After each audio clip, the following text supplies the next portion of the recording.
Weirding Way Media.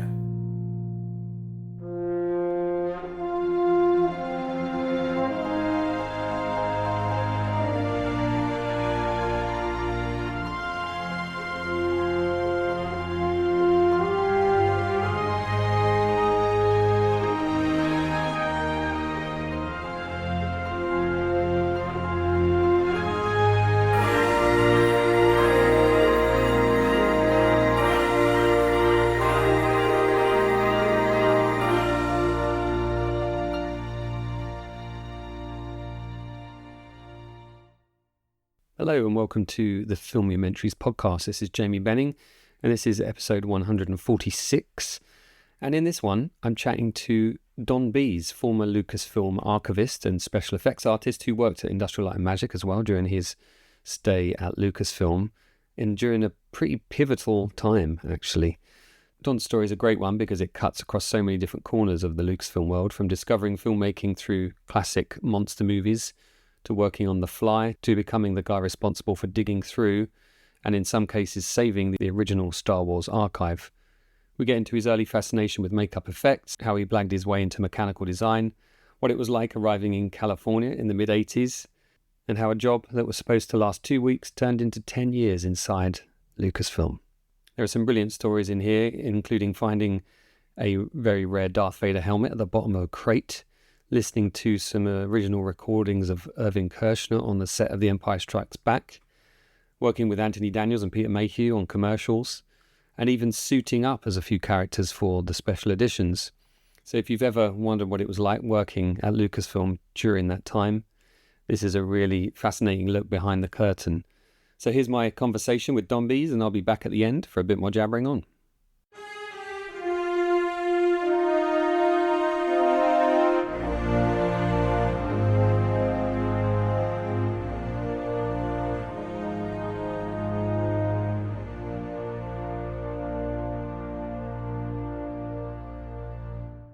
Don, great to have you on the podcast. We had a few attempts at this, but we finally managed it. So I first became aware of you, as I'm sure many did, and that was on the Laserdisc, the tour of the archives. And I was like, who's this guy? How's he got that job? But I want to go all the way back. I believe you grew up in Chicago. I just want to kind of know how the film world was first brought to your attention when you were a kid. The earliest memory I have, my oft-told story, my beginning in the film business was when I was 6 years old, and a cousin, a much older cousin, I was the youngest of the kids. I was like way younger than everybody else. She thought she'd try to scare me by showing me the 1931 Boris Karloff Frankenstein. And James Whale one, yeah. Yeah, and it did the exact opposite. I was enthralled with it, and what amazed me the most was the makeup. Why does that guy look different? How did they do that? I didn't understand any of it at that age. And I would ask my mother, and she would just say, well, it was makeup, and and to me makeup was, what she put on, lipstick and stuff like that. So so I think she was the one that brought me home, found me a copy of Famous Monsters of Filmland, Philly Ackerman's, and so that started my love not only of Frankenstein and that, but also the film world. And fortunately, my mother was a huge, and my father for that matter, but my mother more so, was a huge film fan. So they loved watching movies, and we'd go to the cinema all the time. And my very first recollection was Mary Poppins, seeing Mary Poppins when it first opened. So I must have only been about 4 or 5 or something like that.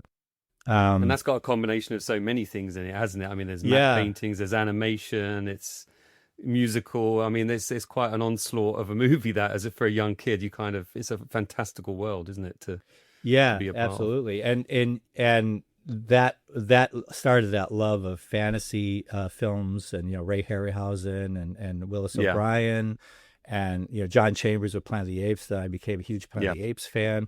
I was really into gorillas, and apes and everything because of those movies, and anything that had that in it, I would try to find and watch. And there was a show on Saturday nights in Chicago called Creature Features, which is so common in a lot of areas. They had their own versions of that, and they would just show the old Universal horror films. So Right. I would, bribe my parents to let me stay up, because it started at like 10:30 at night, Right, and watch those movies. So I again became an aficionado of all the old Universal horror films. And so it just that was it, and like I said, it sparked an interest in the process. So anytime there was like a behind the scenes or anything, that might be on TV, because occasionally they did that. I would watch those and watch that art, that how people were making the film itself. So, like I said, it led along. The 1977 was just a huge year for me, because I had turned 16. Here in the United States, at least at that time, you could get your driver's license at 16, and I got my first job, and that all happened within a matter of months. And then, of course, Star Wars came out, and Did you know that it was coming, by the way? Like, had there been press building up to that in the magazines and things that you looked at?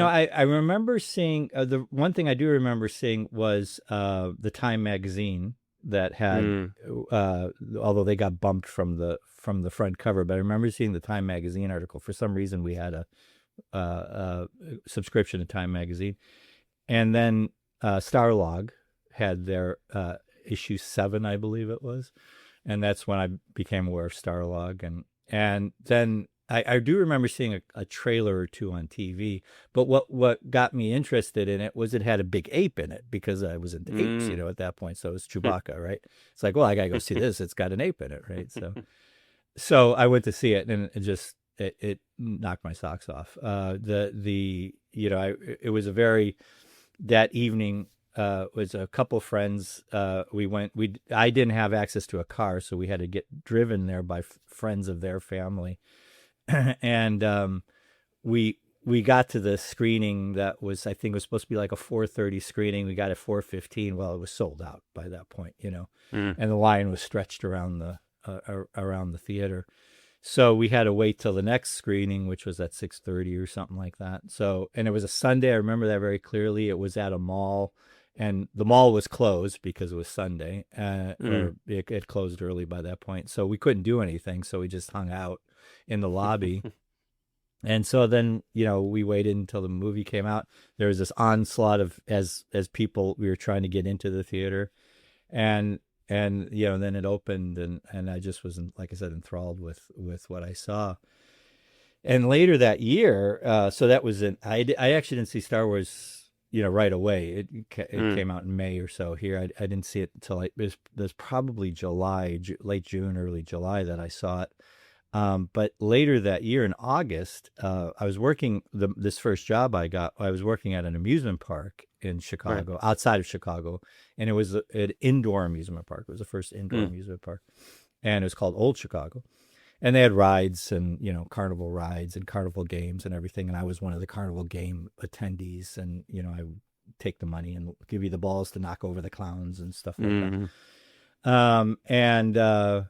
They came to film a movie there. It was called The Fury. It was Brian De Palma's movie with Andrew Stevens and Kirk Douglas and Amy Irving. And it was his follow-up from Carrie. And so I had unfettered access to the work location because I was an employee there. And so I would just follow around the crew. I would just watch them film. And I particularly got really friendly with the effects crew, because what they were going to do is in the course of the story, Andrew Stevens plays this character with telekinetic abilities, and he sees a bunch of Arabic men, that because he blames them for kidnapping his father, killing his father, which didn't happen. But anyway, he has a vendetta against them, and they're on a ride, and he puts the ride through a window of a restaurant. And so I got to watch them rig that. I got to watch, and the guy that actually was the head of the effects department was a guy named A.D. Flowers, who apparently I think he went back to Wizard of Oz, but his more previous Right. credits had been Towering Inferno, Poseidon Adventure, Right. Yeah. Tora, all movies that I was like big fans of, Yeah. and like, wow, this is really cool. And then I got to watch it, because I was also into makeup. I saw that the makeup man was putting this on Andrew Stevens' forehead, this throbbing vein appliance, which I found Right. out much later was either made by I think it was Dick Smith or Rick Baker, but Yeah. Right. no, I think it was Dick Smith that made the appliance. And I was like, oh, I got to meet that makeup artist, and I found out later it was William Tuttle, who Huh. did Seven Faces of Dr. Lao Yeah. and Time Machine and everything. Wow. So I was just like, okay, this seals it. I got to do this kind of thing for the living, and that started that journey. So. Wow, I mean, you didn't have a chance, really, did you? It was all coming at you from all angles, It really. was all fate, yeah. It was like, Yeah. But then, how do you go from being in Chicago, which isn't necessarily a big film town, to then getting into the film industry itself? I mean, you said you were interested in the makeups and stuff. Were you making stuff yourself? Were you trying to make ape masks and things? Oh, definitely, yeah. Yeah. And I would any like willing friend that would sit for me, for my crude life casting or crude sculptures and stuff. Like I remember one guy when we were taking the makeup off, he lost part of his eyebrow. But yeah, it was just experimenting with that stuff. Dick Smith had came out with a handbook. I think it was published by the same publisher that did Famous Monsters of Filmland, and he came out with a handbook on how to do makeup with kind of things you could find around the house, more type stuff, gelatin and cotton, and you had to get some makeup supplies. But and so I played with all those and learned about where you can get fake hair and things like that. So I was definitely playing around with that. And yeah, you're right. Chicago didn't have much of a film scene at that point. And then, so I got into theater. I did theater in high school, and then I got into community theater in Chicago, and started doing that kind of work, and it at least let out a creative side of me while I, was trying to build up portfolios of stuff. And I did set design, I did props, I did a little bit of acting, and I did kind of everything. And then my brother, who, like I said, is much older than me. He's a pediatric surgeon, and he tells me this one day. He told me about this patient he had whose son was really into makeup. And maybe we should get together. So we connected, and his son's name is Keith Edmeyer, and Keith was this wonder kid of sculpture. He had been corresponding with Dick Smith. He had been in touch, I think, even with Rick Baker at that point. And so the two of us started doing projects together. He was still in high school. I guess he was about 5 or 6 years younger than me. So he was still in high school. So he had like a couple high school projects that he was doing that I would help him out with. I remember they did this really high value production of Jesus Christ Superstar. And where, they were having blood effects and stuff. So it was we got to do a lot of fun stuff together. And then we did a couple. He helped me out with a couple shows. We did a stage production of Frankenstein, and he did the makeup for that. And then he left to go work with Rick Baker down in Los Angeles, and then he was down there a couple of years. I kept in touch with him, and then when one of the times we were talking, he mentioned, oh yeah, there's a company up in Northern California that's looking for people. They're working on this remake of The Fly. And so I put my portfolio in, which at that point was just heavily makeup stuff. But the one thing I had done when Star Wars came out was I made my own full-size R2-D2, radio-controlled R2-D2. From the blueprints that you could get? No, from the store, I scaled up. I did have those, but that was only one elevation of R2. It had only a couple shots in there of that. But what I did have was the model kit of R2, which wasn't. I found out many years later, it wasn't terribly accurate, but it's still was enough to, I figured. Yeah.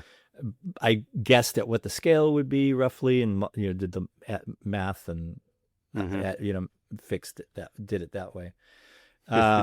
And so that was in my portfolio, just to round out my portfolio. But my portfolio was, like I said, mainly makeup heavy. And so the company was Chris Wayless Incorporated, CWI. And Chris, I sent my portfolio in, and here I thought I was going to be the next great makeup artist, up there with Dick Smith and Rick Baker and all that. And he wasn't interested in my sculptures or makeup at all. He says, I see this R2-D2 you did. He says, so you do mechanical design? And I already knew at that point, just say yes, yeah, sure, yeah. And he says, oh, yeah. I said, yeah, oh, yeah, I do. Yeah. And at which I kind of did. I mean, I did, had to learn all that stuff to make the R2. But you're like 20 at this age, yeah? I was 24, I think it was. Okay, yeah. it was sort of early 80s, wasn't it? Yeah. And so he said, so you know how to use a mill and a lathe? And I said, yeah. And I didn't know what a mill was. I knew what a lathe was, but I didn't know what a mill was. And so a week or so goes by, and then I get a call saying they wanted me to start on such and such a day. So I packed up everything, moved out to California, and then have been out here ever since. So yeah, so I started on the fly, and again doing mechanical design, and that's kind of how I get in. And then you meet people, So on the fly up here at that time, it was a small community. Yeah. So on the fly, then describe to me a particular sequence or shot you worked on that. Well, it's funny because a lot of the stuff I initially worked on was all stuff that got cut. It's in the special edition DVDs and stuff like that. But there was a sequence. I didn't know there was a special edition. I don't think. Yeah, well, it's like the Blu-ray that had all the cutscenes in it, and not so much a special edition, but it has the cutscenes. Yeah. Mm-hmm. There's a sequence where he tries to reverse the results of the fly, and he takes a cat and an ape and puts them in and blends them together, and with the idea that he would unblend them. And so we made this monkey cat. We called it the monkey cat puppet. So I made that. I worked on that. There were two versions of it. There was the one that like wobbled across the floor, pulled on a string, it looked like it was running. That's the one I mainly worked on. Then there was another one that was more animatronic that had articulated faces and stuff. And I worked a little bit on that one, but I mainly worked on the other one. And then after that, he beats it's really brutal. He beats the thing to death with a stick, which the hands were David Cronenberg's hands when he beat it. Right. And then Brundle is distraught because it wasn't working, so he climbs up on the roof, and there's this remnant of this scene that's still in the film where he keeps scratching his side. He's constantly doing this in the film. And it turns out when he gets to the roof and he's looking over the city and everything, it's starting to bother him more and more, and the little fly arm pops out. So I made that. I made the fly arm that comes off, and then he gnaws it off with his mouth, and he throws it aside and it twitches. So that was something else I made, and then at the end he has the other guy, Stathis, I think it is. He does the fly vomit, and acid eats his foot, and a tongue comes out, and he slurps that up. I made the tongue that came out. So that's all the stuff that didn't make it in the film. And then and then there was actually a stop motion sequence that I worked on that we did after the film was shot, which I can get into. But the thing that I did work on that did make it into the film is a big thing he turns into at the end. So there was there's a group of us led by John Berg, who did the walkers from Empire Strikes Back, who to this day, he was a mentor at that time, and then he's become. I was going to ask, he's a really good friend of mine, and we've stayed in touch all these years. As a matter of fact, I just talked to him a couple weeks ago. But John and I and a few other people worked on that, so we got to do all this mechanical design. John ended up puppeteering on set. I didn't go to location; it was shot in Toronto, but I helped John with all that stuff.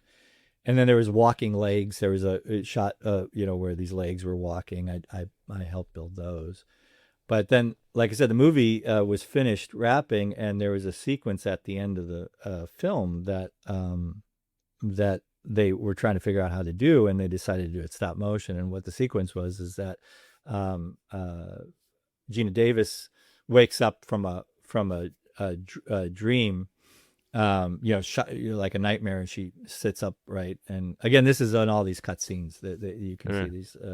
And she bolts upright from this dream, and the guy laying next to her is Stathis, the guy that got his hand and his foot melted. And she's obviously pregnant. She's really obviously pregnant. And he's like, "What's wrong?" She's like, "Oh, I had that dream again about the baby, the maggot baby that she had earlier in the film."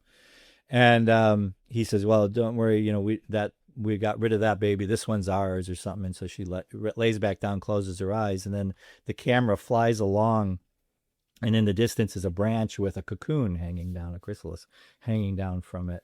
And the camera flies along and comes up onto the cocoon, and the cocoon shakes and breaks, and the sides split off, and these butterfly wings unfold, and it's a human baby with butterfly wings. And it crawls up to the top of the branch, and kind of dries its wings, flaps its wings, and dries, and then dives off and flies off, and the camera and fade out. And that was how the original movie was supposed to end. Wow. And so they decided to do it stop motion, and John Berg, being a stop motion animator, he wasn't up for it. Not so much he wasn't up for it. He had kind of given up stop motion after Empire Strikes Back. It had taken so much out of him, and he just he was not at a place where he really wanted to do something like this. But out of deference to his good friendship with Chris Walas and everything, he agreed to do it. So he needed a couple of a few people to assist, obviously making the puppet and everything. But I built the branch out of steel pipe, and we covered it with latex and make it look like branch, bark, and then he asked me to be on set with him as a not so much an animator, but just an assistant. And so I was on set with him with another stop motion animator, Tony Ladati, and we shot this thing, and it was a real compressed schedule because the movie was going to be coming out. I seem to recall we shot this April, movie was coming out in August or something like that. And we had to do it very quickly. We had no time. We put in a 32-hour day to do the first take of one of these shots. And at 2 or 3 o'clock in the morning, we were really punchy. John and I were the only ones that were still awake, really, because each frame took about 20 minutes for John with all the wires of the thing, and we would just get the giggles. And it was just the camera operator, John Gazdick, he was the camera operator. You'd see him sleeping over by the side, and then John said, "Okay, we're ready," and John would wake up and say "shooting" and press the button, and then go back to sleep again. And oh my goodness! And so it was this real appeal to get it done, and it got finished, and then it was decided it was cut. And I don't think it was cut from so much a technical reason, but it just wasn't tonally right for the film, Right. It is. John will even admit, it's kind of rough animation. It didn't fit with the realism of the movie, and because we were really pressed for time. But so you weren't too fussed that it was removed? Well, I always wanted to see it, and I didn't get to see it for years. I saw the rushes, I saw the rushes at the time, but I never got to see the sequence because it was never released, until one of the DVDs came out, and it's like, oh, look at that. Right. So thank goodness for DVD, eh? Yeah. So what came after that then? I mean, that's quite a big movie to be a part of. I mean, that must have felt pretty good, a good reference on your resume. Yeah, well, it won an Academy Award, and it's been downhill ever since. It did, didn't it? Yeah, I'd forgotten about that. Yeah, Chris and Stéphane Dupuis won the Academy Award for the makeup on it. So that ended up being only I started in November of '85, and I think we were finished with that stop motion sequence in April or something. There was a period like a month or so where there was no work until we came back to that. And so it was the 6 months of work really. And so then it was a matter of trying to make connections in Northern California and find other work. I was, of course, trying to get into ILM at that point. John was trying to help by, making introductions and that, but that wasn't working. So I was working at another company that did, like Christmas window design, set design. I was acting as a draftsman and a carpenter and building things for them. And through that connection, one of the Christmas window stuff, I would help do some in mechanical design of making the things move. And this guy named David Schaefer, who was an electronics engineer, I met him, and he was doing all the interfacing with repeatability. And at that point, it was literally like the old Disney stuff. It was audio and animatronics. He was using code on a cassette tape. Running an electronic device that would be able to repeat functions and stuff. And it was quite clever at the time, but it was all stuff that he had to create. So a very, very clever guy. But one of the other gigs that he had was he worked as the R2-D2 operator for Lucasfilm for special events and special appearances. Yeah. And so we got to be friends, and he knew of the R2 that I made and everything. And then in 1987, he went down to Disney for the opening of Star Tours. And while he was down there, he made connections at Imagineering, and he got a job. Essentially, they offered him a job at Imagineering. So that left a hole for somebody to fill for the R2-D2 appearances. And it just so happened in '87, Lucasfilm signed a deal with Panasonic of Japan. The ads, the commercials. Do the commercials, yeah. So, and featured George and all the Star Wars characters. So, that would have been Anthony Daniels, Peter Mayhew as well was involved. Anthony, my very first day on set was with Anthony Daniels, Peter Mayhew, George Lucas, some of the Ewoks that were the original Ewoks. Not Warwick Davis wasn't there, but some of the local Northern California Ewoks. And it was quite a auspicious first day, and did you take a moment to just kind of go look? I was like, it was funny at ILM. It was kind of frowned upon to be a fan. You couldn't be a fan, and really, it wasn't like a spoken thing, but sure, you could tell the old timers were like a bunch of nerds, and everything. So all those years I had to hide my fandom. And getting to do that kind of stuff was just like a dream come true. So I did these commercials and met Anthony, and Anthony became a good friend, and I continued doing a bunch of appearances over the years with him. And did you shoot those in Japan, or were they shot in? No, the we States shot. Well, we shot most of them in Northern California here, because the ones with George he didn't want to go anywhere for, so we shot them at ILM. One of them actually, I don't know how well you know them, but there's one where they're all out in the field. All the Star Wars characters are out in the field, and George walks up. That's right down the road from Skywalker Ranch. It's there's a reservoir called the Nicasio Reservoir, and it's right across the street from there. And what was ironic about it was we were shooting it in late August or something of '87. It was almost 10 years to the day that I was doing that shoot in Chicago with, where it all started. So it was for me, it was like, oh, this is kind of neat, this timing it worked out. So from that, I made the connection with Lucasfilm to do the commercials, and I think the other place we shot was went down to LA to shoot a couple of them, and went down there with Peter Mayhew and again some of the Ewoks, and we shot some stuff, and George wasn't in those.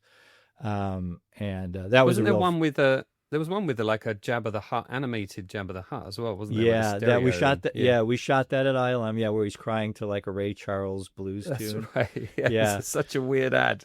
yeah, and Yeah, yeah, they all are bizarre. They're all really bizarre. That one was, it was like a half scale Jabba that was made. A I've guy named seen it at the exhibition that travelled yeah, over to London as well. I wondered for years what that was from, and then just a few years ago I saw it online, that advert. Yeah, yeah, and yeah, Tony Hudson is a sculptor that did that, and he puppeteered it, I believe, too. And yeah, they wanted Jabba, and Jabba, of course, by that point was long gone.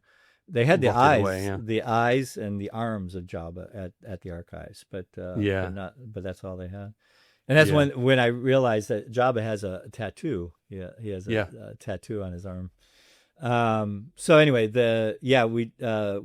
did a whole bunch of those up here, and then I think it was for the next 3 or 6 years that occasionally they would pop up. They introduced their own mascot called Sparky, and the ILM Creature Shop built that, and we shot that with George and R2 and Sparky, and it was like watching I don't know, like a Model T with R2, and then this Lamborghini with Sparky, because R2 was, yeah, we used all the original R2s, all the original Did you? Yeah, costumes. yeah. Even into the prequels we used the original R2s. Were you modifying the costumes at all? Because I know for Anthony in particular, it was a very uncomfortable Yeah, he was costume. always I mean, this is complaining. yeah, Yeah, no, actually, the only thing. So when we jumping ahead to the prequels, episode 1 was a puppet of C-3PO. Episode 2 was the multicolored one, which was actually an Empire Strikes Back era costume we just painted. right. So that was one of his costumes, and we didn't do any modifications to that. But on episode 3, again, we used an Empire era costume, and it was all the gold plating again. And we took 2 of the costumes and cleaned it up and replated it. And for that, he was always complaining that, because his body, while he was still amazingly fit for being in a costume 30 years later, Yeah. your body still naturally sags, in places that you don't expect. And so things didn't fit him quite exactly the same. And around the throat, there's this like piece that goes around the throat, piece of plastic. And so he was always complaining that it was rubbing against his Adam's apple. So I made it, I pushed the points a little bit more forward, and I carved out the mask a little bit to give him a little more air there. And then also the plate, the big round thing on his torso, in the, if you look at it from a profile, it kind of dug in this way at the very bottom. So we popped it out so that it wouldn't dig into him. Plus then the wire corset that he wore, the original one was some sort of cast. It was like latex or something cast onto spandex with real wires on it. I found a source where there were like silicone wires that we used, and we made a silicone rubber base that everything was tied to, and nothing had little pokies or anything in it. We tried to make that as comfortable as possible. But still, the majority of it was still the original suit. I don't think it was until The Force Awakens that he got a proper new suit. Wow. And what about the Chewbacca suit? Because that couldn't have survived too well. The Chewbacca suit, we used that as a personal appearance costume. The original suits, I think they probably were cleaned up a bit for Return of the Jedi, but we used those up until the 90s for Peter. Really?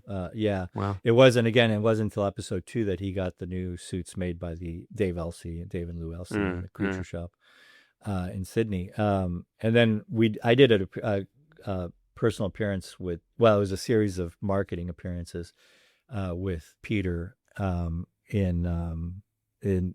episode 3 was coming out in 2005, and we used the new suits for that. But Peter actually liked the old suits better. Did he really? Yeah, because the new suit, the mask in particular, was had animatronics in it, which they ended up not using a whole lot of, but it had servos in its head and everything. The original mask didn't have any of that. It was all operated by Peter opening his mouth.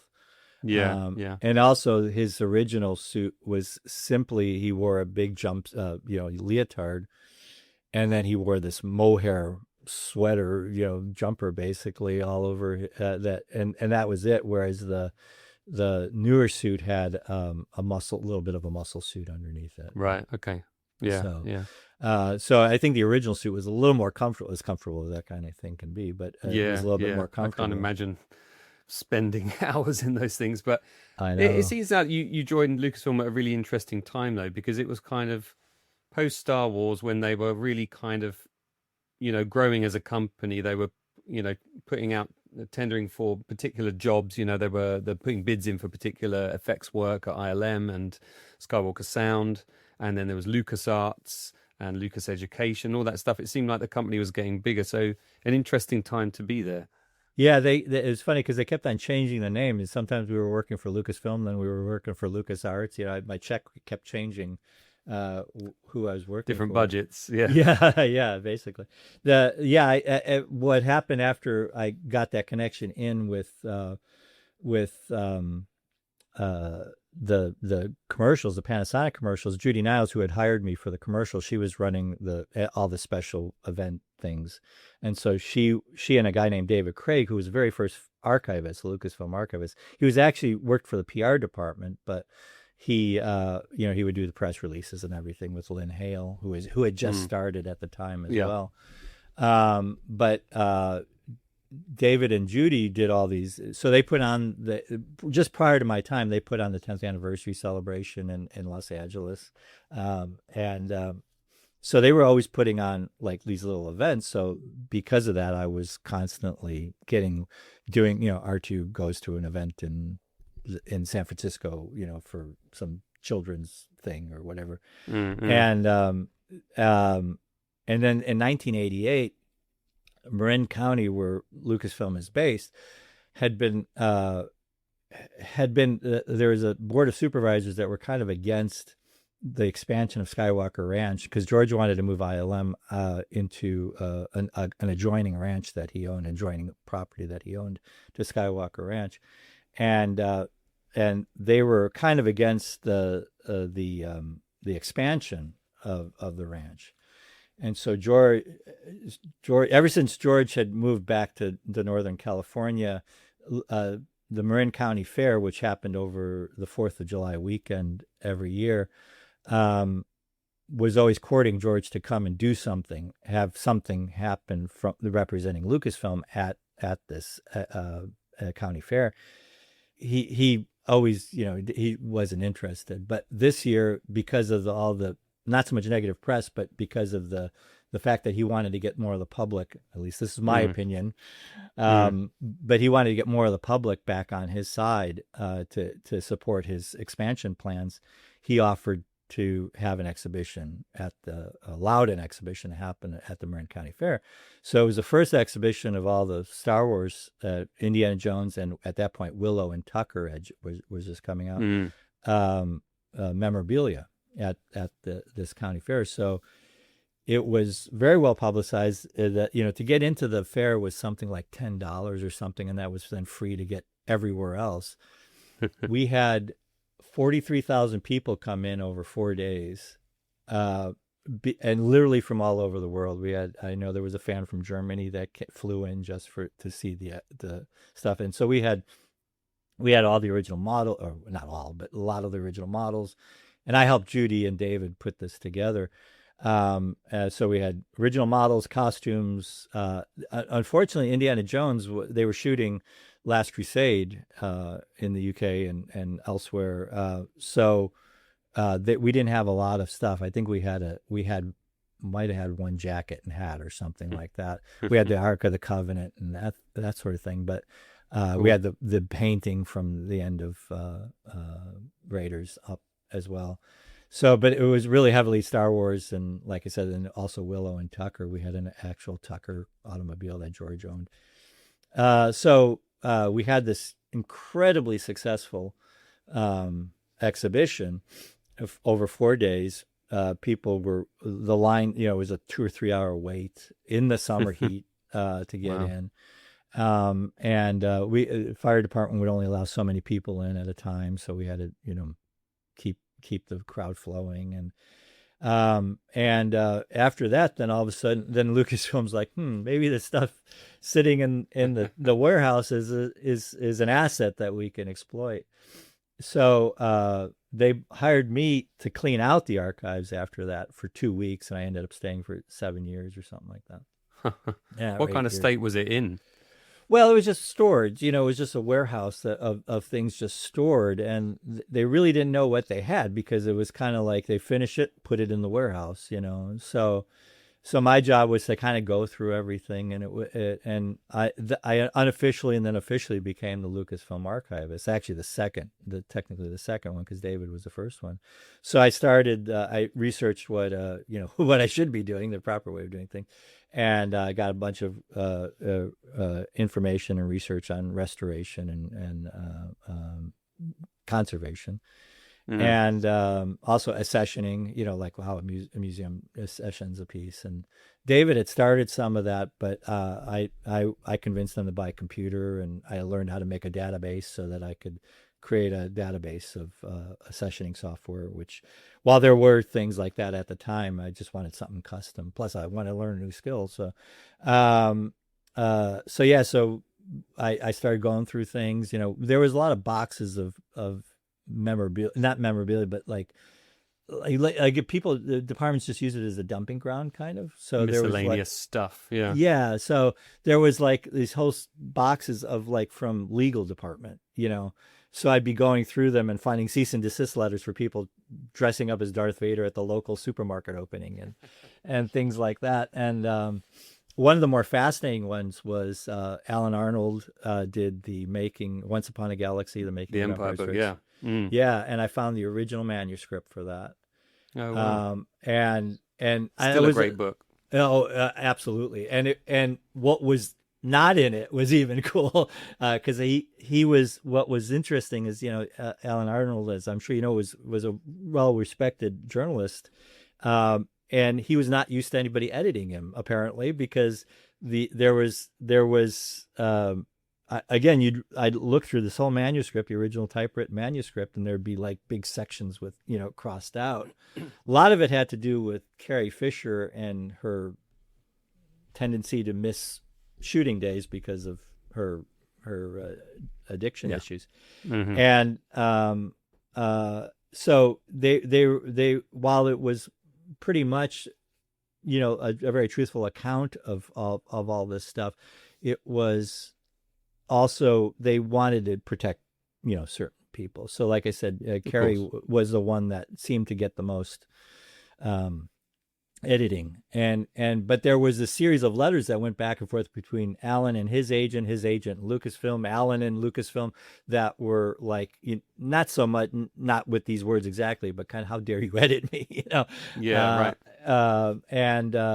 And trying to justify the need for those sorts of things. Well, Lucasfilm won out because, or Del Rey, whoever it was that published it, won out because they had the rights to do whatever they wanted.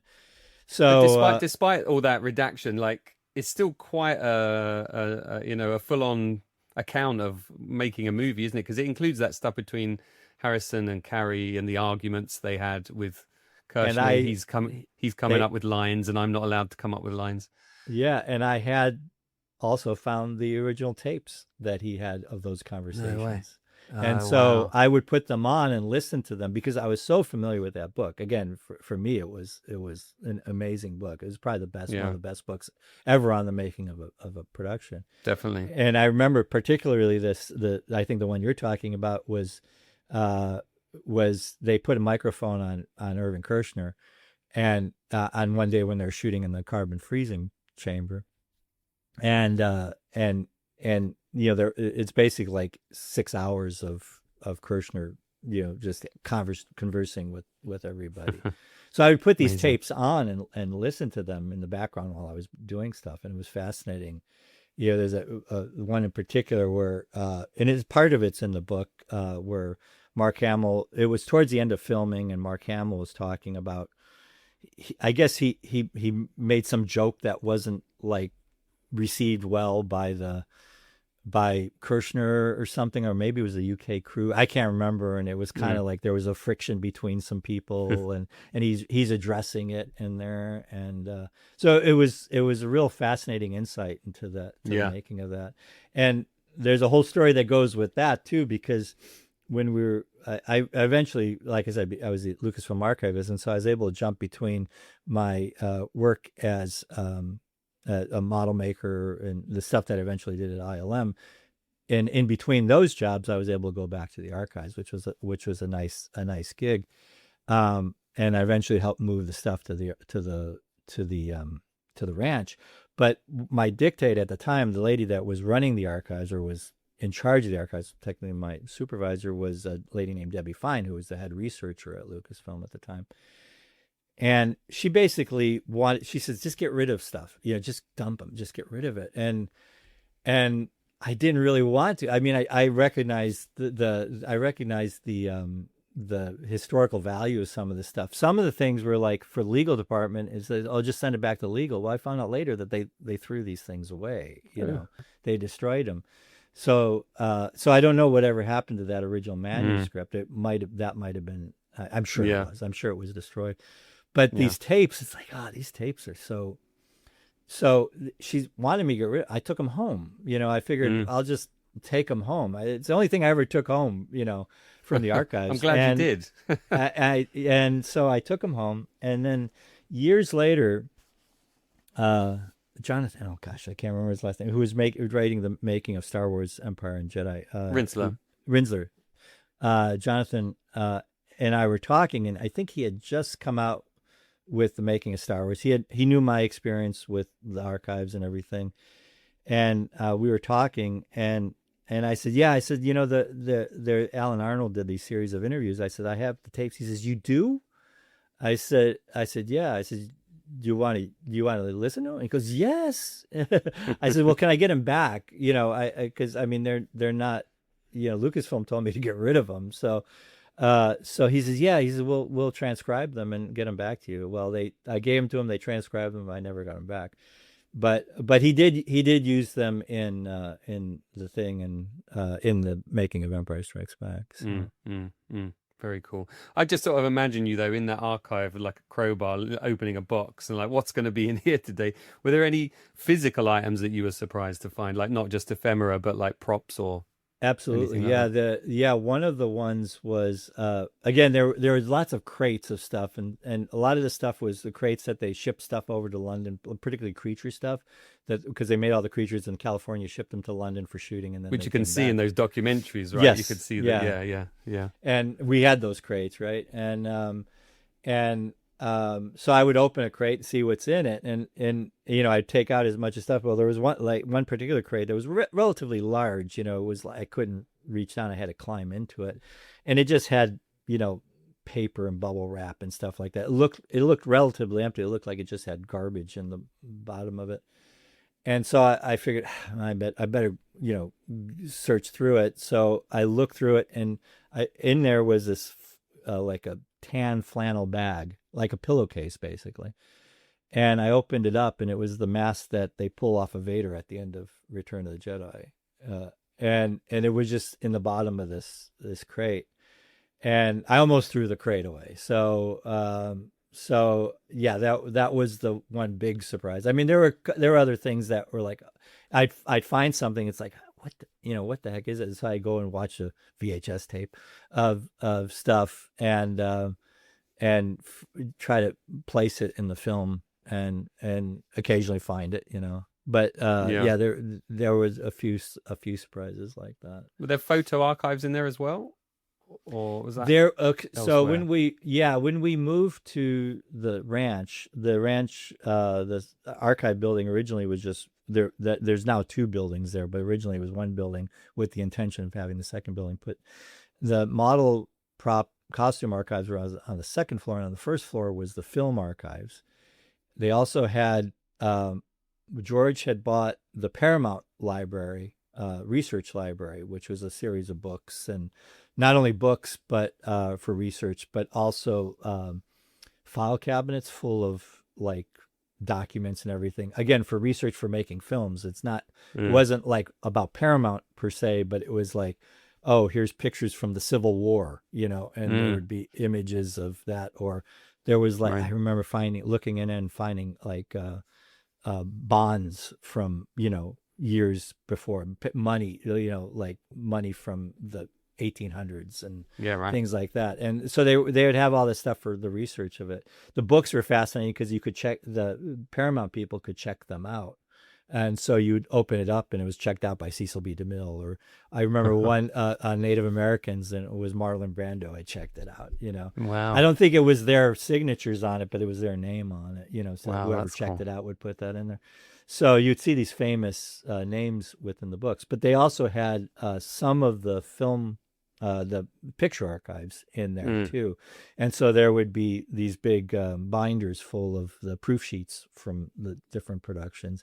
And it was fun looking through those to see what pictures got killed, they'd have X's through them that were never meant for publication. And again, they're nothing, it just that it was a lousy photo. A slightly alternate take of something. Yeah. But somebody's not looking in the right direction. Yeah. Right. Yeah. But I remember that's the first time I saw pictures of like Mark Hamill's kid on set, Nathan Hamill. Nathan, Yeah. From Return of the Jedi, he's standing there sitting in the Emperor's throne room and stuff like that. Yes. So, but yeah, there was some of that stuff there. But again, the film archives were there too, which was really interesting because I knew the film archivist, and we would try to pull up on a flatbed because it was all film still. We found the original blooper reel for Star Wars, but without the sound, and other things like that. And Ben Burt would come by all the time, look, because he had his archives of some sound effects that were still there, his original recordings. Matter of fact, the original tape, the reel-to-reel tape decks and stuff. So Yeah. I just, before my life is over, I'd just like to be locked in a room and watch all of the film archive, because I understand, I think it was when the documentary for the last of the sequels was being made, Rise of Skywalker, or maybe it was the one before that. The woman, I can't remember her name, who directed that documentary, said she went through 300 hours of behind the scenes footage from the original trilogy that had been digitized. I was just like, wow, let me at it. I'd love to see that stuff, because it's just like an alternate universe in there, right? It's like in dozens of other films that could have been made without takes. And there's a whole original cut of Star Wars before that editor got cut. John Jimpson, wasn't it? Yeah, a British editor, wasn't he? Yeah, I remember seeing some bits of that on that old CD-ROM from many years ago. Right. That I think still exists because David West Reynolds, I believe, watched it or saw it. I believe he did. There was an article, wasn't there, in Star Wars Insider or somewhere like that. Yeah. Because I think George said that it was something like it was just too formulaic. It was like wide shot, medium close up, back to the wide, and he just didn't have that kind of kineticism, or however you might describe it, that George was looking for. But you've become, by this point, like an expert, right? So were people coming to you to say, like, what's this, or if something was found, like, is this the real thing? Or yeah, there was quite a bit of that. There was I became kind of really well connected with the toy people, the market, those kind for new products and stuff, because they would have me vet them. It was like, does this look right? And and then also there's the infamous story of the Death Star being found and I was is it a thrift store or something? I was peripherally involved with that story. And the full story, the story that's out there, that because I've read the Gus Lopez, who has it now, and the people he bought it from, I read their version of it, and it leaves out the details of what was happening at the ranch at the time. Was the story goes is that there was when ILM was in Van Nuys in Southern California, before they moved to Northern California, they had a storage unit down there. And this is the story that was told, because I got the letter from the people that found this, the thing. And the couple that owned that storage unit were retiring moving to the Midwest. They were moving out of Southern California, and they were trying to get rid of stuff. And there was a storage unit that was left. I've also heard conflicting stories about this aspect of it, but anyway,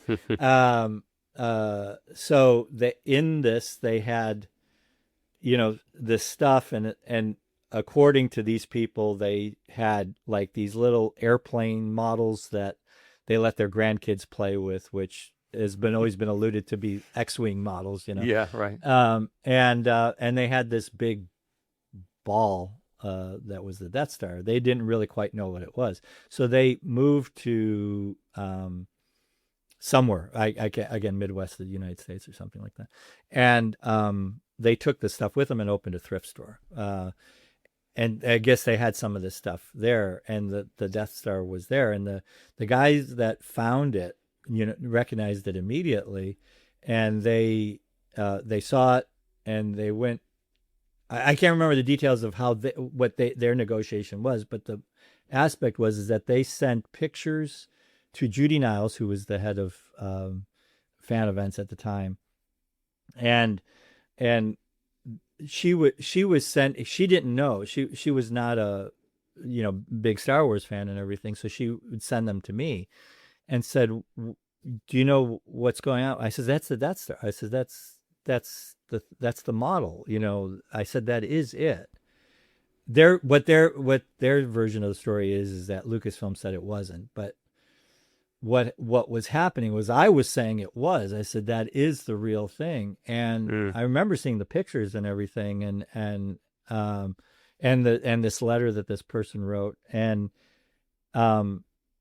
she said, well, we asked George, and George says we blew it up. And it said, no, they didn't blow it up. They they made an explosion and superimposed it.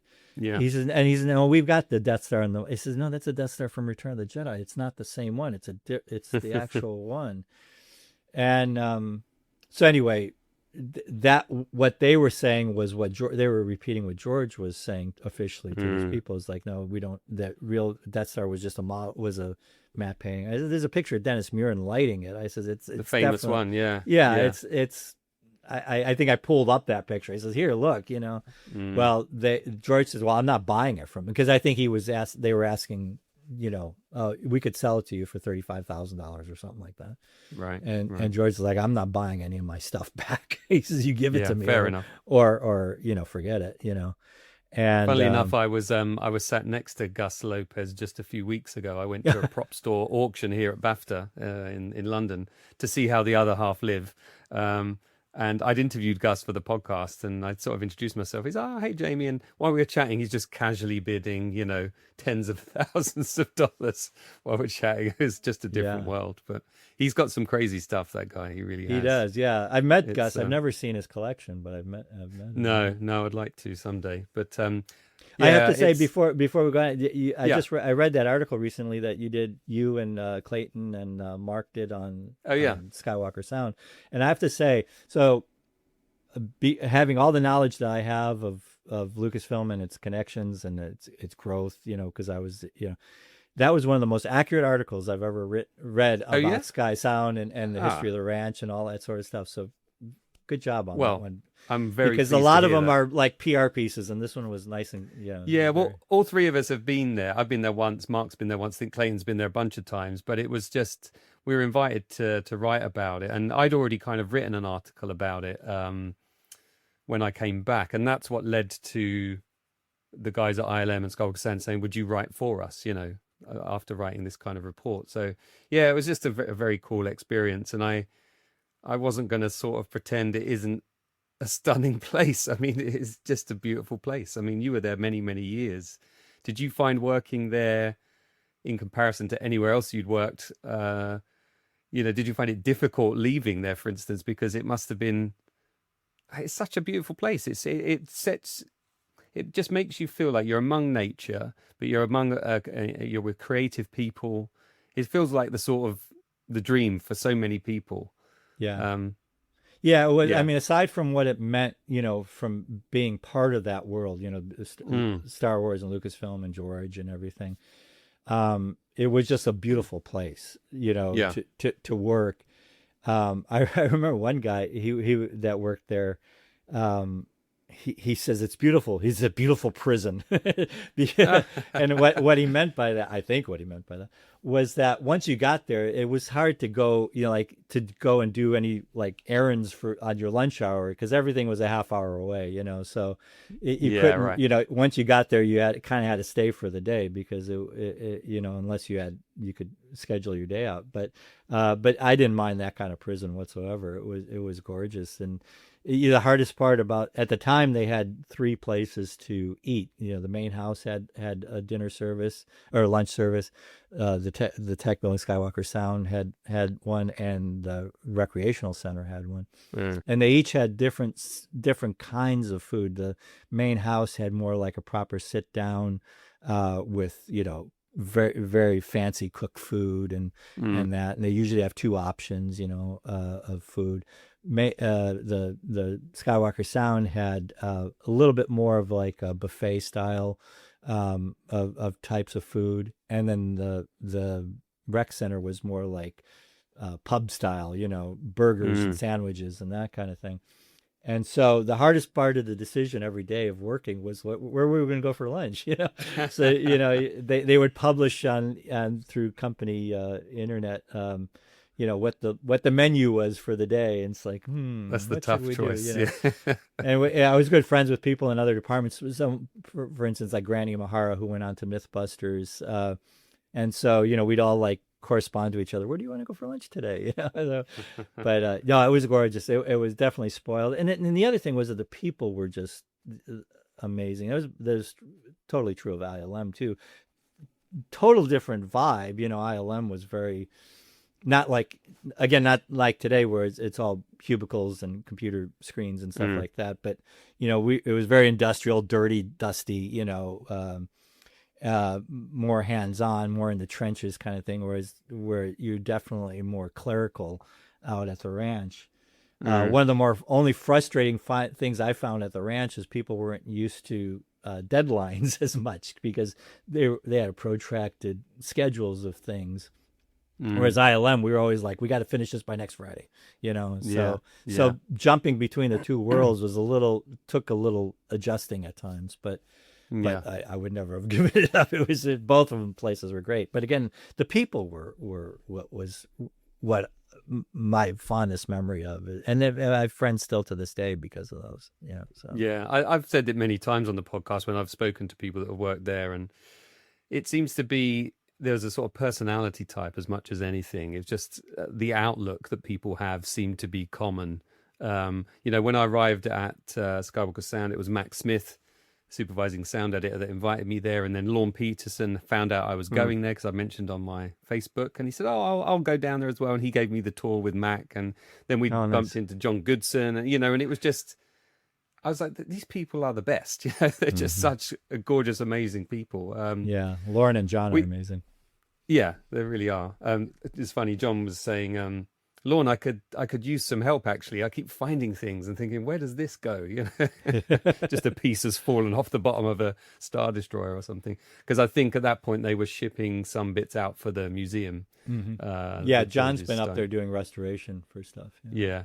Well, we did a big exhibition in '93, and the first person I hired to do restoration was John Goodson. So.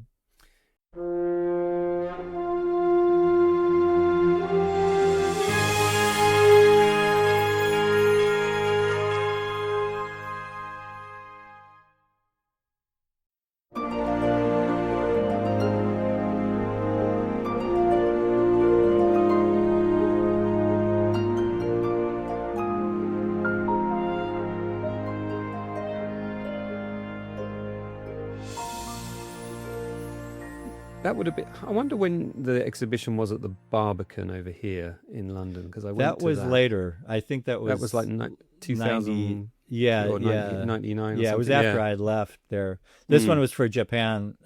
Is referred to as the Hata exhibition, but it traveled around from Tokyo, and traveled around in Japan. And we did a restoration of about over 100 items. And what we discovered, that's where we discovered a lot of stuff. And in particular, the Rebel Blockade Runner, that's the first ship you see in Star Wars. was retrofitted for Return of the Jedi, which I never realized up until that point. Oh, really? Yeah, because there is you do see one, don't you, when the fleet is amassing, and yeah, and they just carved out windows in it and give it a little paint job, and so John restored it back to the original condition. So, and he's the one that put the Star Wars poster in. It had the Playboy pinup. Yeah, but John put the Star Wars poster in it, and that's mystified fans. It's like, well, they couldn't have had a Star Wars poster in there at the time because the movie hadn't come out yet. It's like, well, John put it in there in 1993. So. Right, yeah. We can't talk about Don Bies though without talking about, well, what I started with, the archive tour. I mean, I watched that thing 1,000 times. I didn't even have Laserdisc. I couldn't afford it at the time. I think I was just about to make the leap. And it was like this new DVD thing was coming, but a friend of mine had it, and I got a little VHS knockoff copy of it, and I wore that thing out watching that.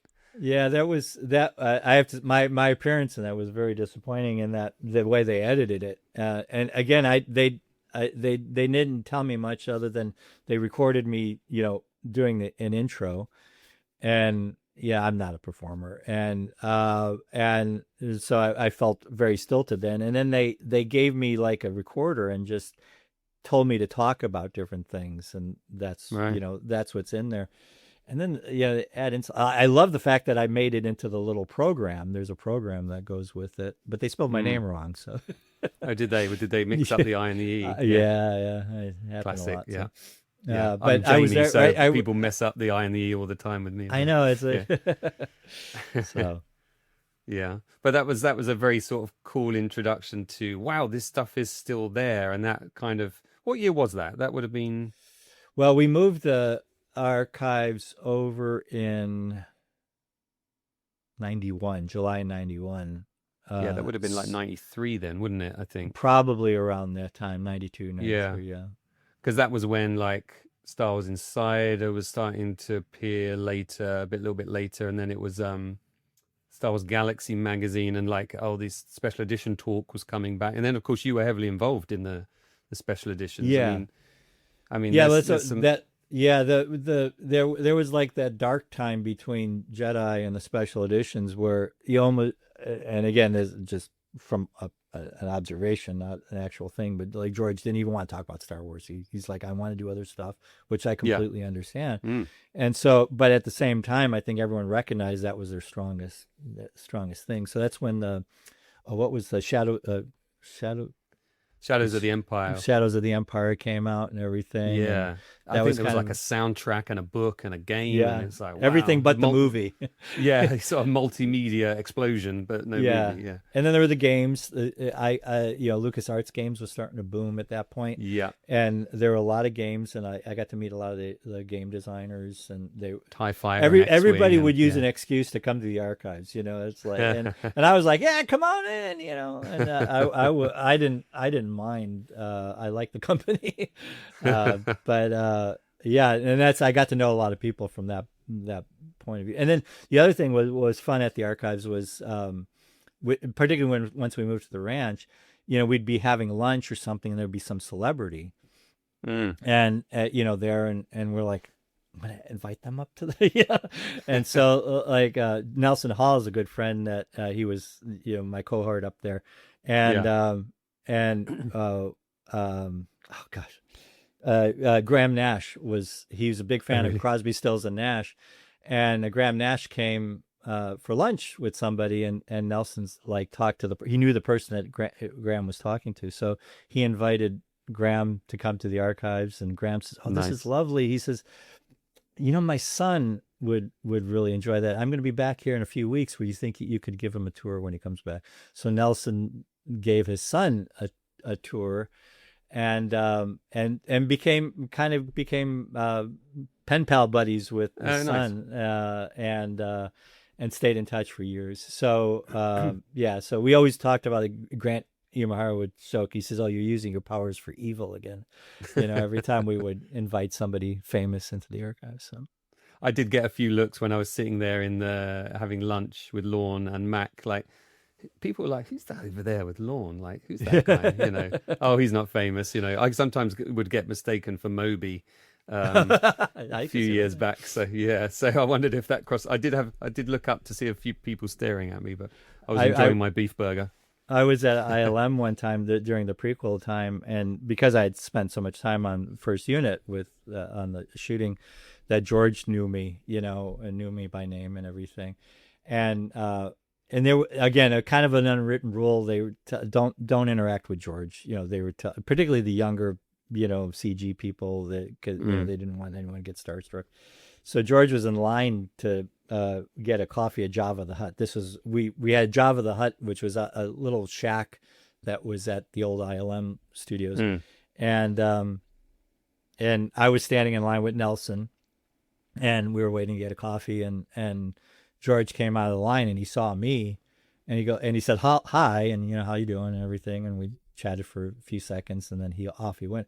And it was very funny because then there was all of a sudden all the people around me, none of them who I knew, but they're all employees, kind of like, then who's he that that George knew? He must be somebody. So when you sort of realized that the special editions are coming, that was an exciting time for you, like in terms of your employment, but also in terms of your fandom as well, if you like, because it's like, wow, I get to see these films again on the big screen and get to be involved. I mean, how cool to be Boba Fett. I mean, it's kind of crazy. Well, that one happened kind of not by accident, but that was like a last minute addition. The other ones, because I'm in all three of the special editions, either as a stormtrooper, imperial officer, or something like that. Weren't you in the band I'm in the band in Jedi, the Jedi Rocks sequence. Yeah.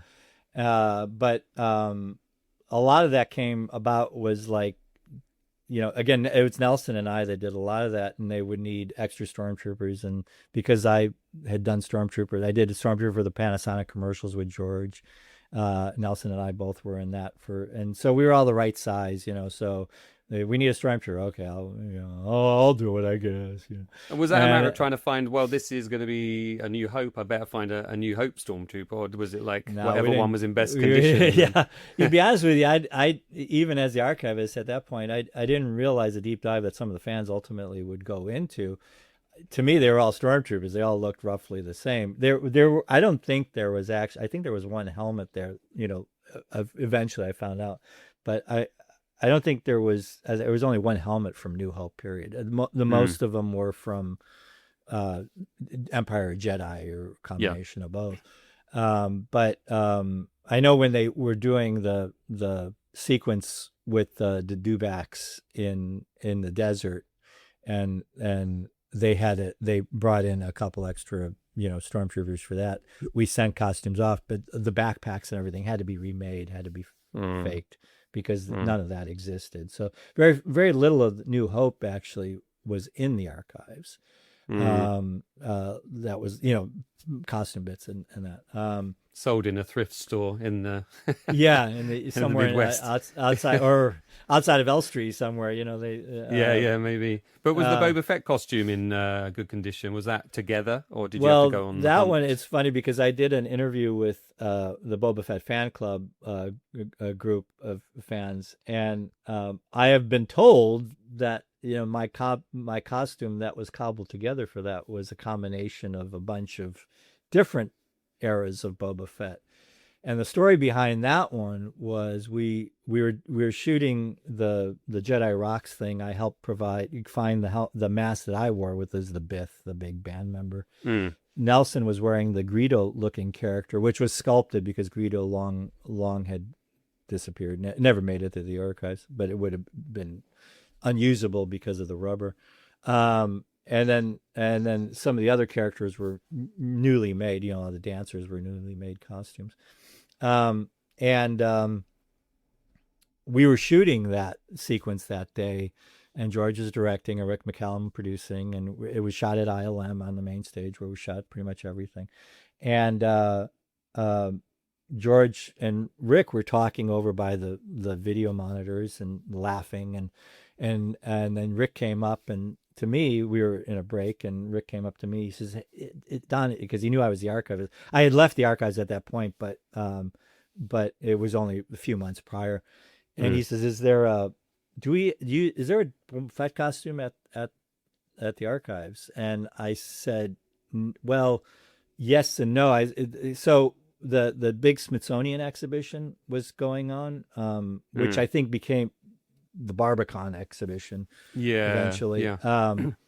And I said we had just sent the one pristine Boba Fett costume to this to be photographed for the Smithsonian, and it was so we didn't have one complete one. I says I probably could pull together one. I said, but no, there's not one together. And he says, would you be able to do it? I says, yeah, I could do it. He says, okay, well, at lunchtime, can you run up there and we'll send you up with a PA. You run up and get the Boba Fett costume. I said, sure. And he says, who can wear it? And I had done it once before. And I said, I if it's me. He goes, okay, well, you play it then. He says, George has this great idea. He wants Boba trying to hit on the dancers. I said, oh, okay. And so lunchtime rolled along. They gave me a packed lunch, and I ate it on the way up to the ranch while the PA drove me up there. And I had like 10, 15 minutes to pull together a costume from memory. Wow. And the hardest part was finding pieces that were in good condition, while the costume is beat up by design. There's a difference between beat up and broken, and the helmets were pretty good condition. The body armor was pretty good condition. The backpack I had a hard time finding. And the only one that I was found, and I was thinking, well, as long as I don't turn around in it, all we need is a silhouette of it, so the rocket pack and the little rocket nozzles on the side and everything. And so I was looking for pieces that weren't broken, because a lot of the rocket nozzle, either rocket pack or the nozzles, were chipped or cracked or whatever. So I found one that was kind of good, but it had actually designed in the back a slash, which is supposed to be the battle damage from the battle over the Sarlacc pit. Yeah. So I figured, well, as long as I don't turn around, that one would be fine. So I pulled all this together in a matter of 10, 15 minutes and got back to shoot. We finished shooting what we were shooting, and then at the end of the day, jumped into the costume and shot this sequence. And that's how it came about. I think we only did 2 or 3 takes, and it was over in 10 or 15 minutes. And was that you also in it for the A New Hope bit with the new CGI Jabba? No, that was Mark Austin. Mark Austin, yeah. He's so Mark was a funny story, because when I worked back on The Fly, a movie called The Fly, the Guy Hudson was a guy I worked with, and Guy started out in the UK, in London, with Brian Johnson effects on Alien and a whole bunch of other films. Yeah. And he was actually, according to Guy, he was the one they tested the chest burster on when they, for Alien. Anyway, Guy did a whole bunch of stuff in the UK, and then he worked on Enemy Mine and made this connection with Chris Walas's company, because Chris worked with Enemy Mine on Enemy Mine. And Guy eventually made it to the US, and I worked with him on The Fly. So Guy became a friend, and through this weird connection, Mark Austin, who's from the UK, was working at an ad agency, and somehow Guy knew his boss or something. So Guy was over in London at one point. He had already been working here, had been working on movies and everything. So Guy and Mark met, at a function, a company function or something, and they stayed in touch. And then eventually Mark made it to ILM, and Guy was at that point working at ILM as a match mover. and they were buddies, they were friends, and I think it was the first day. Mark tells the first day that he worked at ILM, he saw Guy, didn't know he was working there. Anyway, so I get this call from Guy one day. He says, he used to call the fans squids. He said, I've got the biggest Star Wars squid I know. He says he wants to come to the archives. Do you think you could show him? I said, yeah, sure, bring him up. So guy, and Mark came up, and that's how I first met Mark. Huh. And then I found out Mark was this huge Boba Fett fan, and it was like a religious experience for Mark to hold the Boba Fett helmet, and he got to put it on and everything. And years later, we were doing this thing for marketing.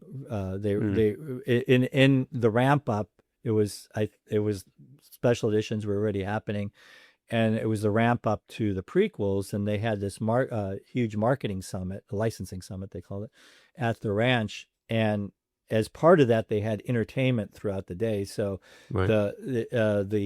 we opened up the proceedings at the Stag Theater in Yeah. Skywalker Ranch with all the attendees there, and Darth Vader strode in with 12 stormtroopers or whatever, and gave a speech which was pre-recorded by James Earl Jones. That was custom for the thing. Nice. And we had our local actor play Vader. And then at the end of the presentations that day, George came out, but he was preceded by C-3PO and R2-D2, who introduced, again with custom dialogue from Anthony Daniels, but it was Grant Imahara that played C-3PO, and introduced George. And then George talked about he had just started writing the prequels the night before. And then everyone was to retire to the scoring stage, which was set up like the cantina from Star Wars. And so what they wanted is the cantina to be populated with creatures and denizens of Mos Eisley.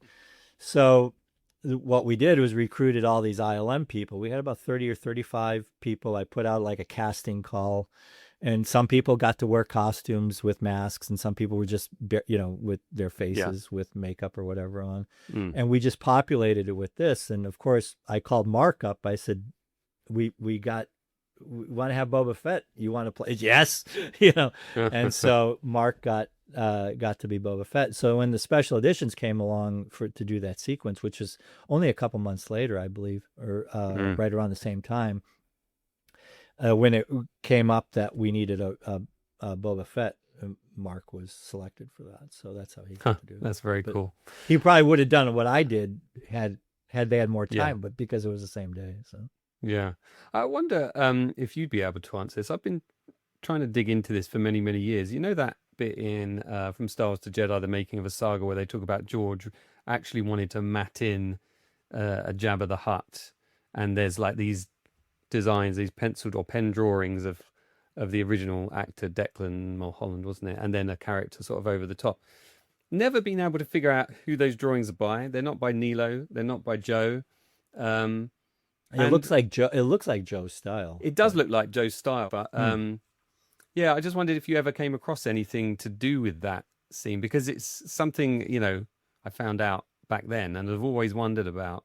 If it really was George's intention, because otherwise, why would there be a costume? And maybe I wondered if it was maybe like a re-release idea at some point in the 80s, when the films came out again. My feeling always was that I have no proof whatsoever, and I've always been mystified by. Well, I assumed that was a Joe drawing. It could have been a Ralph. Maybe it was Ralph drawing. Maybe. But if it was truly at that time, it would have been Joe or Ralph. It wouldn't have been anybody else. But because Nilo didn't come along till Empire, right? So yeah. But I always felt that was retconned. That it was something that they did after around the Jedi time, and George said, "Oh, this is what it would have looked like," Yeah, I wondered if it was to do with like the trilogy re-release or something when Jedi came out. Whether should we just do this now? And that's because that's what I always had in mind, maybe. But yeah, no, interesting. And then of course you were there for the prequels as well, like building new R2 units, puppeteering droids. I mean, it's one thing to join the company that made the film that inspired you to get into the industry. It's another to then do the sequels or the prequels to those movies. I mean, that must have been a real blast for you. Yeah, that was, I mean, I kind of, it's funny because every couple of years when I was at ILM, starting in the late 80s, early 90s, there was always this rumor, oh, George is going to start up the prequels. Oh, George, and it was always unfounded. I don't know if somebody was just being hopeful. And so then when it finally started, and I heard him, I mean, we knew it anyway, but then I was at that licensing summit where he actually says, yeah, I just started working on the prequels last night. It was all of a sudden the whole place was energized, and they ramped up with the art department, which Doug Chang heading that up on the third floor of the main house. And friends started working. John Goodson started working for them. I would be giving them tours of people. Gavin Bouquet came out when he was selected as production designer, and I was showing him stuff that we had, and we struck up, a good friendship and everything. And so I was always looking for, well, how am I going to get into this? How am I going to get involved in this? And so I was working at ILM, and I got to be involved in some of the early stuff. The models hadn't started yet because we were slowly ramping up, but they were doing stuff like they needed a battle droid built full size, and the Droideka, the three-legged one, built full size for reference in London. And of course, the early days of how we're going to do this kind of thing, people figuring it out. So they needed these kinds of things, which they would have probably in this day and age. I wasn't involved with that, but then they did the C-3PO puppet, and so I got involved with that. I was asked to be on that crew. So I got to model the head and a couple other bits and pieces of it. And Michael Lynch, who was running that project, was going to be the puppeteer for it. And then we got this call one day.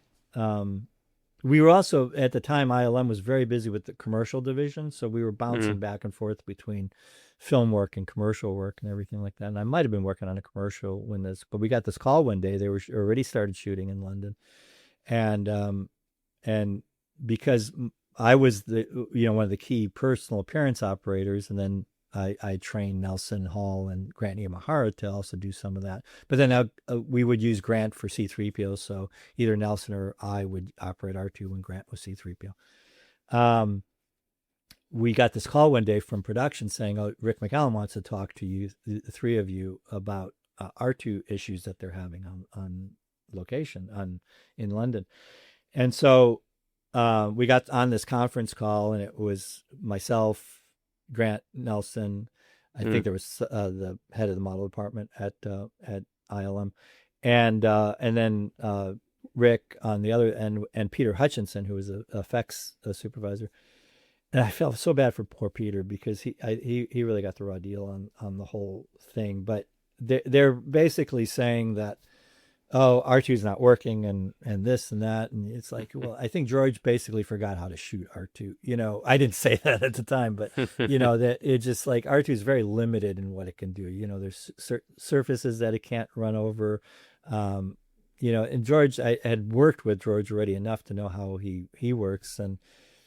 And he would tend to direct R2 like an actor, and walk up the stairs over there, and there's just some things R2 can't do, and so the effects crew were very capable, amazingly talented group of people, but they were overwhelmed with all the other stuff that they had to do, and they really didn't have the time to do what they needed to do with this character. So George was, I guess, progressively getting frustrated at the malfunctions and stuff like that.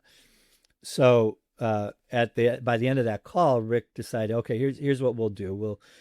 You guys at ILM, you build an R2, and then we'll have these guys do some modifications to an R2 here, and then we'll get a fine functioning R2 out of the whole deal. So I sat down with a team of people, and we came up with a way of coming up with any of the possible things that they could throw at R2 that, because the problems we were hearing is running over certain surfaces, not enough power to push through. So we came up with solutions for all these, and we built an R2 essentially in about 3 weeks.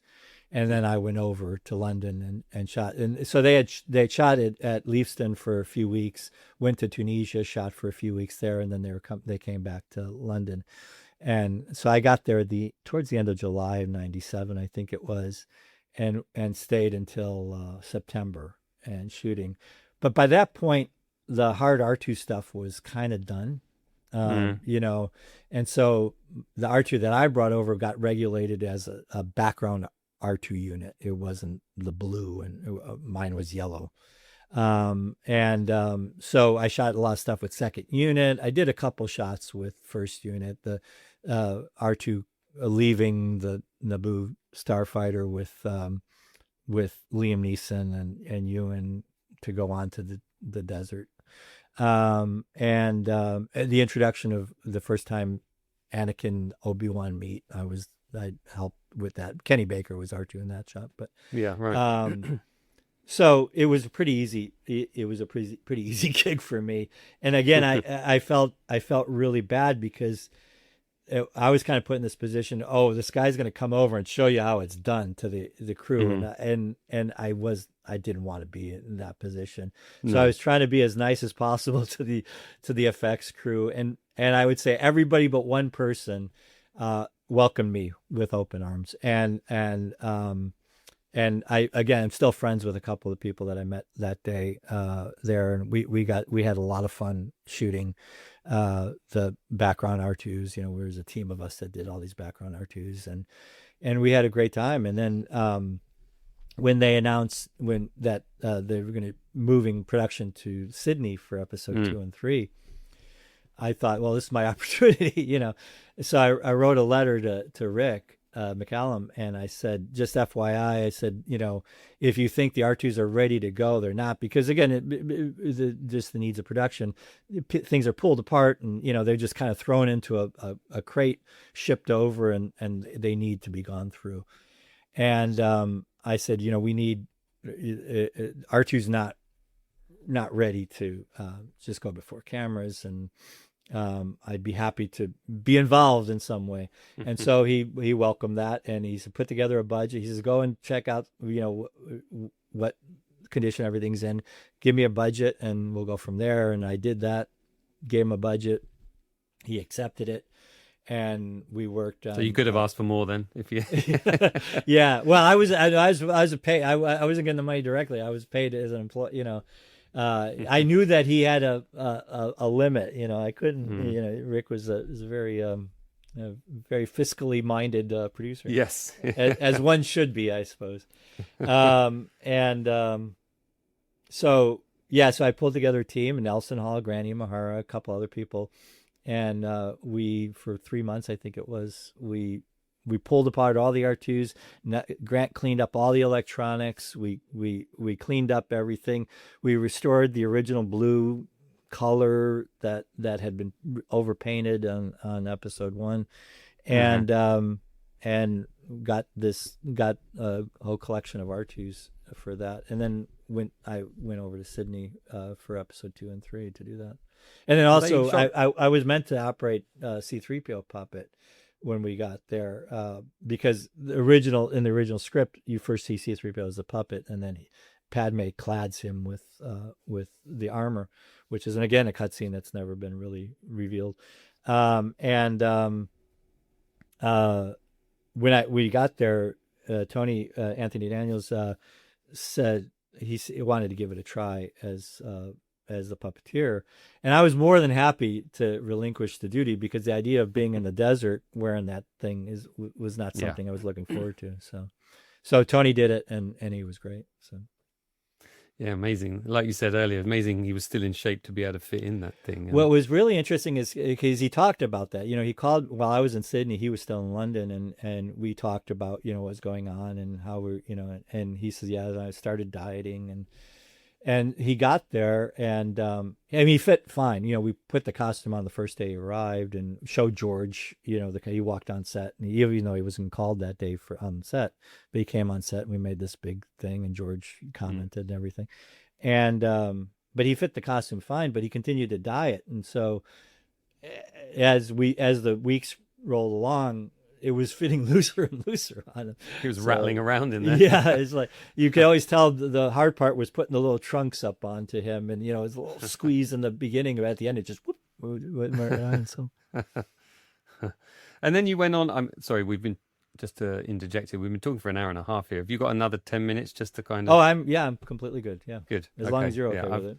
I'm yeah, not prattling on too long. So. No, it's brilliant. I mean, it's great. This is my stuff. I love hearing all this. And then you know, after the prequels as well, just having that time working for ILM and you know other museum projects and things. I mean, Starship Troopers is in there. Yeah, AI, Galaxy Quest, Galaxy Quest. Yeah, who was I Pirates of talking the to Caribbean. about Galaxy Quest the other day? John Duncan. Oh, Paul Duncan. Yeah. John. Yeah. John Duncan. Yeah, building the Protector and the. Oh yeah. Yeah. So very cool to be able to sort of do more big projects like sort of tentpole movies. What was your involvement on some of those? Well, on Galaxy Quest, I supervised the dry dock model. You know that the Protector is in when they leave. So it's a small bit. I mean, we worked on it for quite a bit of time, but it was a fun engineering project because it had to be self-sustaining. It was kind of like the dry dock from the original Star Trek. You know, Yeah. So we knew it had to be self-sustaining and it had to be able to be hung and lit and all that sort of thing. So, you know, trying to engineer that and come apart in pieces because we had to get a camera and stuff. So still maintain its structure while being able to pull half of it away. So that was fun. Pirates of the Caribbean was another fun. I had just come off, you know, one of the Star Wars movies, and then I was working on the Matrix sequels, which was not through ILM, but it was through a bunch of ILM model makers. They created essentially a model shop locally here in Northern California to work on the Matrix sequels. And Michael Lynch, again, who was the original project manager on C-3PO Puppet and also Puppeteer, he led that team. And so I was working on that for a little bit, and then I got a call to come back to ILM to do Terminator, which is where the female Terminator is. I can't remember. Is that 3? 3. I think that's 3, isn't it? Yeah. But when I got back, they weren't quite ready, so they threw me onto Pirates of the Caribbean. And because I had 3D modeling experience, I was able to help build the ships, and we figured out a way to do it with laser cutting and all sorts of stuff. And we worked with a real shipwright, which was amazing. So it was real fun to do that project. It was one of my more fun ones that I got to do because we were learning a new skill and also, you know, working with materials and in a style, even though we were using modern technology, we were using in a style that was hundreds of years old, you know, making these pirate ships. And so we built, I think, 3 pirate ships for the first film. And then there was a spate of ships all of a sudden. We did a ship for Hook, for Peter Pan. It was the PJ Hogan one with Jason Isaacs plays Captain Hook in it. Yeah. That was a drama, that one, because we ended up building the ship twice through miscommunication, not mine, but someone else's. And then we did a ferry for War of the Worlds, that turns over by the where everybody's trying to get on it. Yeah. That was a lot of that is a model that, and then we did the Pirates 2 and 3, and so it's like in the course of 5-6 years, all of a sudden I built like 8 or 9 ships, you know. So it was a thing for a while. Yeah, it runs in cycles. But there was lots of commercials, and it was an amazing time to be at ILM. Like you said, the transition, also part of the end of the golden age of model making and into the digital. You know, I was there when Jurassic Park was being done.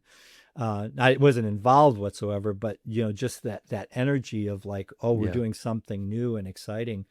And we're all like, okay, you know, our time is numbered. We're going to be blacksmiths here. You know, we're not going to, but we got busy and busier and busier. And, you know, there's apparently a figure that, on, I think it was episode 3, we made more models on episode 3 than they did in the original trilogy.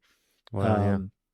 we had almost over 100 people working in the model shop, Huh. Wow. which, the original trilogy, I think it had 12 to 15 or something Yeah. Yeah. Yeah. at any given time. So we weren't doing model ships per se. We were doing a lot of environments and things like that. But and then getting the occasional fun little job like episode 1, we had to refit the Anakin's pod racer cockpit for inserts, so we did all that. Ben Bird got to direct that, so it was Oh, fun to yeah. be doing all the shooting second unit or insert unit stuff, little bits and pieces that did a lot of Flicking switches and flicking yeah paddles and yeah, yeah, yeah. yeah. My wife's hand is Anakin's hand in the pod Oh, race at really? one point. Yeah.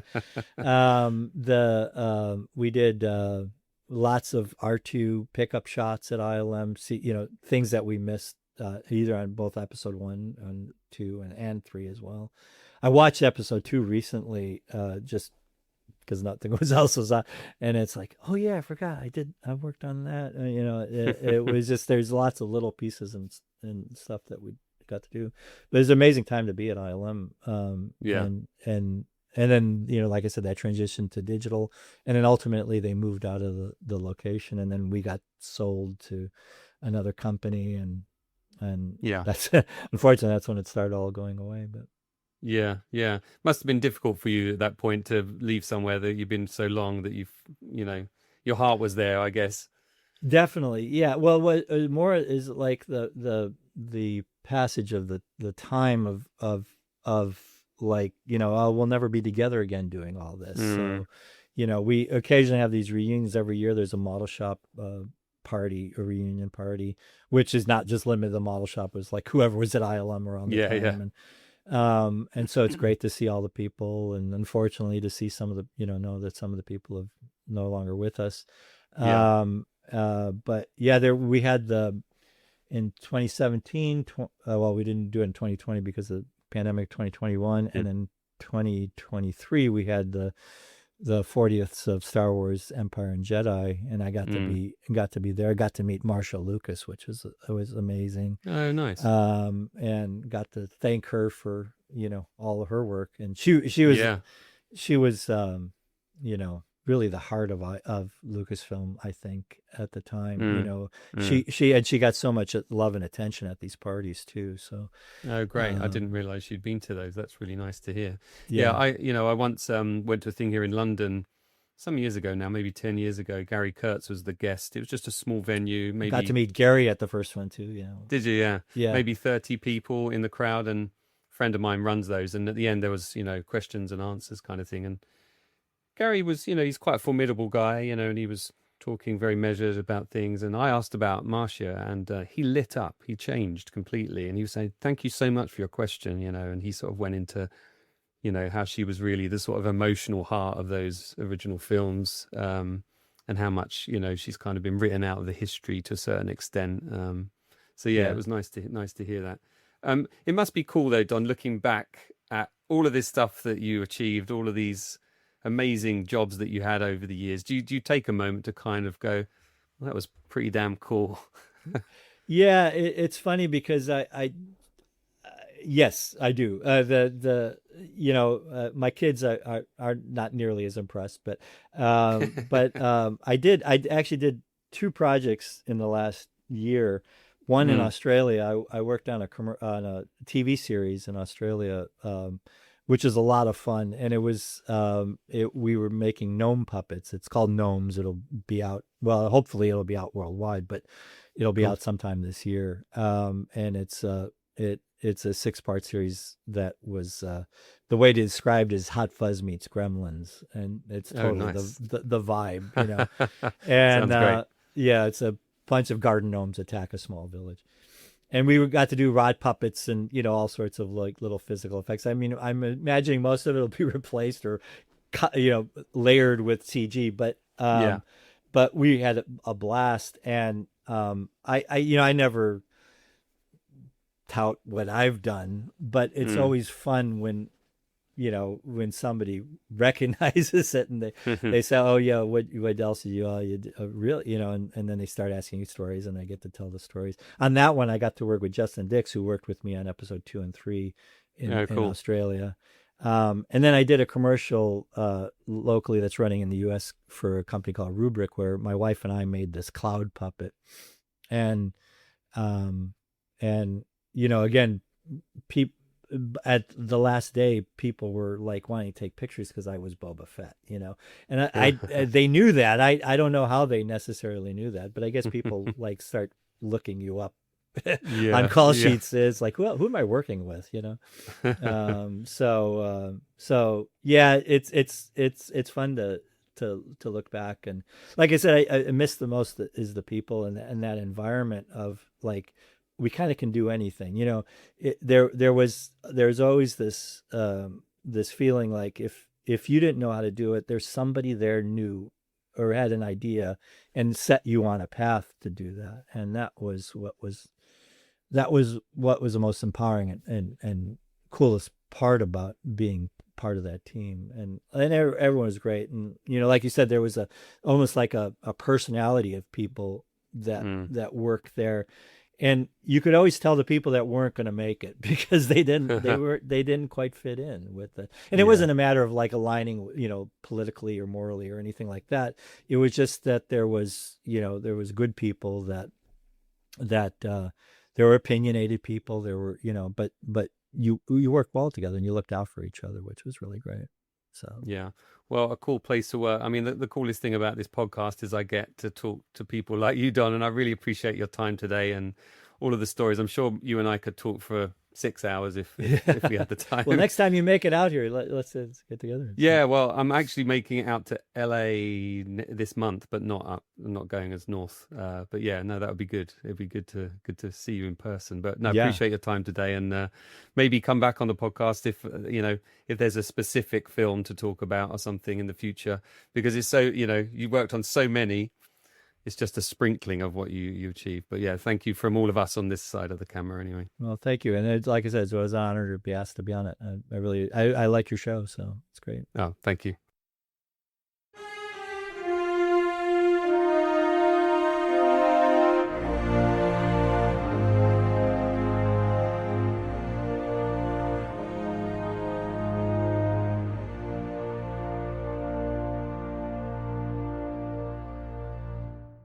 That was my conversation with Don Bies. I love this one. Don's got that perfect mix of being a fan who made it in and then ended up right at the centre of preserving the very thing he grew up loving. I love all those archived stories, the idea that some of this stuff was just sitting in crates or nearly thrown away and rescued last minute. It really makes you appreciate how much film history hangs by a thread.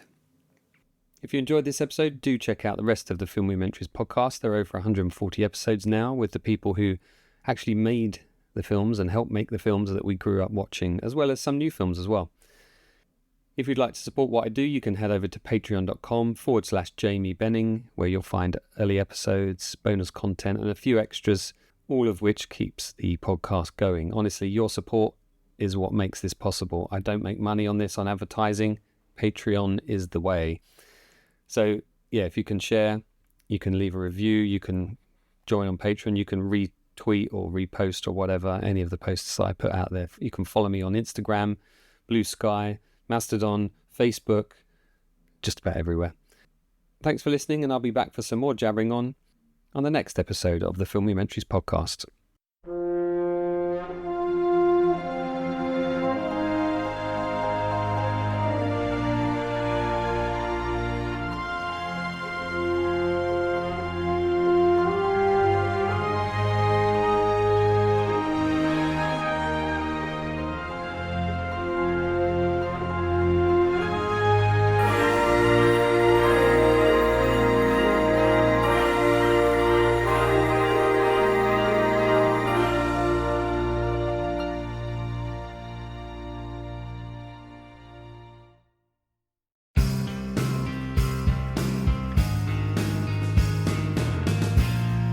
We are getting way